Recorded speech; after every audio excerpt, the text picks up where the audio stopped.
You know that moment when everything falls apart and you stare at the ceiling asking, "What now?" That's exactly how James felt. After years of marriage, he heard from his wife, "It's over. I don't love you anymore." Silence. Just the sound of his heart beating fast and the world falling apart inside. But the worst part wasn't what she said. The worst part was what he did next. And that's what I'm going to tell you about now. Because maybe you're one step away from making the same mistake, and that mistake could break you even more. Have you ever tried to look strong on the outside when everything inside you was falling apart?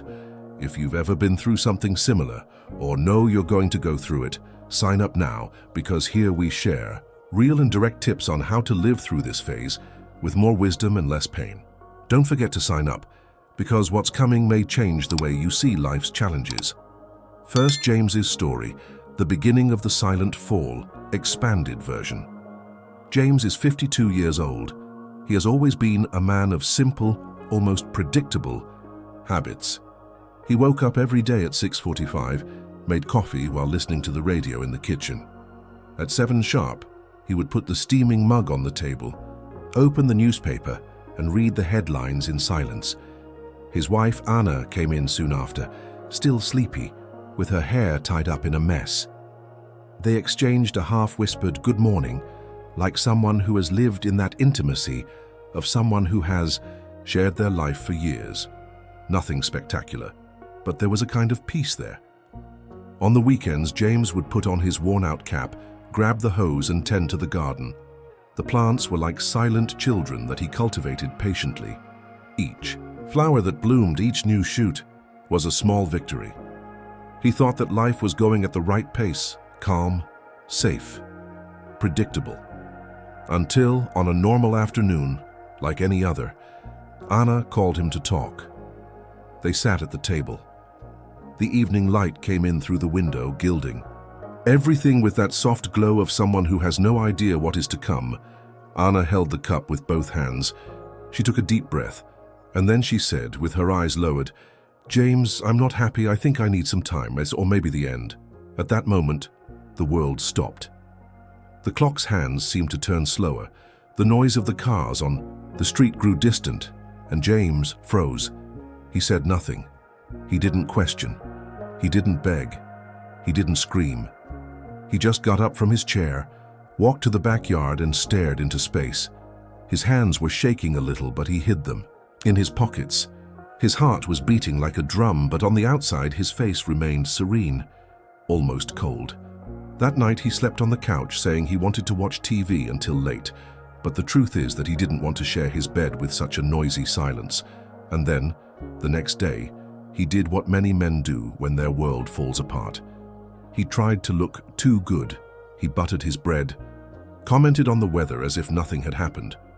He left the house with his shirt neatly ironed, greeted his neighbors with a firm "good morning," and even smiled at the gate. But on the inside, James was in ruins. Anna's every word echoed like thunder. "I'm not happy. I need some time. Maybe the end." He didn't want to face that. He preferred to wear the mask of strength, the one society demands of men. Be strong. Men don't cry. Get up and move on. But no one saw what was going on behind that polite smile.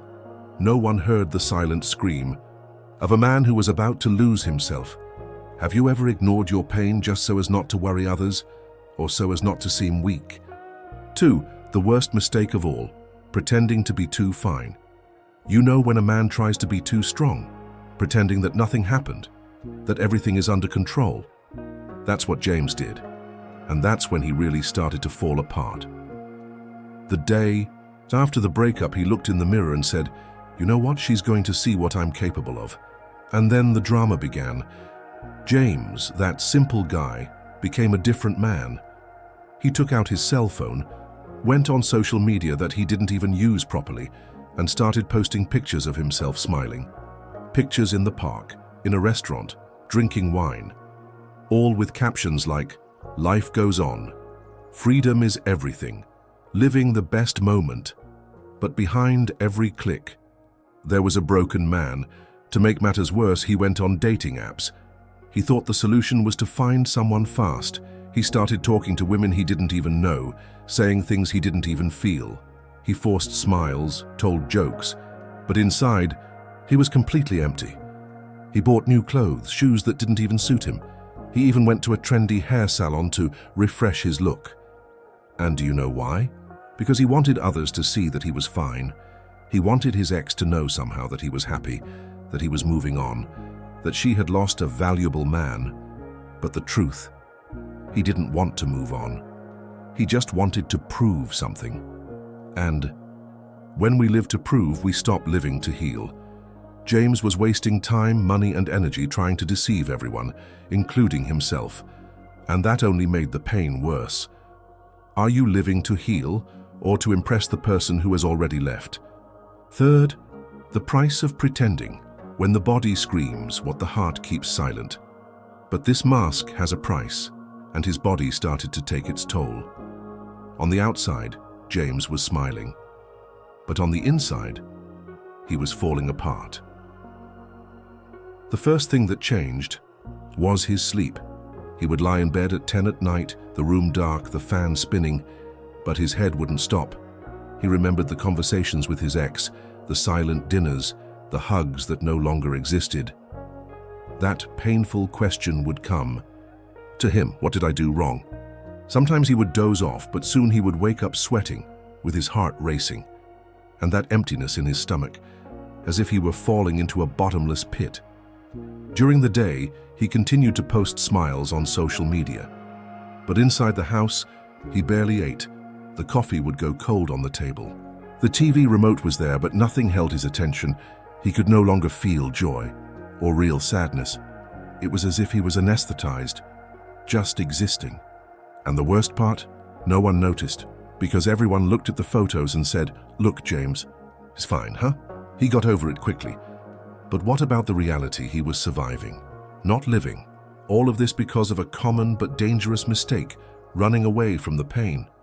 James didn't want to face the suffering, so he tried to hide, distract himself, fill in the gaps with smiles, but his body started screaming what his heart was keeping quiet. You're hurt, man, and pretending won't heal you. What has your body been trying to show you that your mind is avoiding facing? Fourth, the turning point. When the truth hurts but sets you free one day, James was sitting in his backyard, late afternoon. The sky was kind of orange, the cup of coffee was getting cold in his hand, and the silence was heavy. That's when his friend, Roberto, one of those guys who doesn't say much but gets it right, showed up. He sat down next to him, took a chair and stayed there, quiet for a few minutes. James, with a half smile on his face, said, "I'm getting by. Life goes on, right?" Roberto looked him in the eyes and replied, "James, stopping running away from pain is the first step to starting to heal." Silence. It was as if that sentence had burst a dam inside him.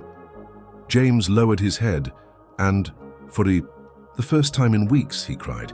He cried like a man who was carrying the world on his shoulders, and finally let go.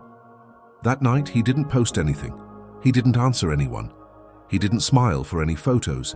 He remained silent, listening to his own soul for the first time in a long time.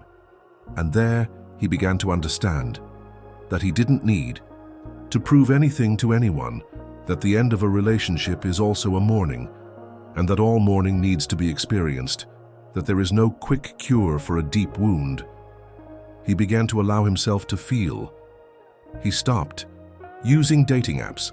He deactivated social media for a while. He began to write down in a notebook what he felt. He began to walk slowly, but forward, and little by little, he found himself again. What do you need to stop pretending, to finally start healing?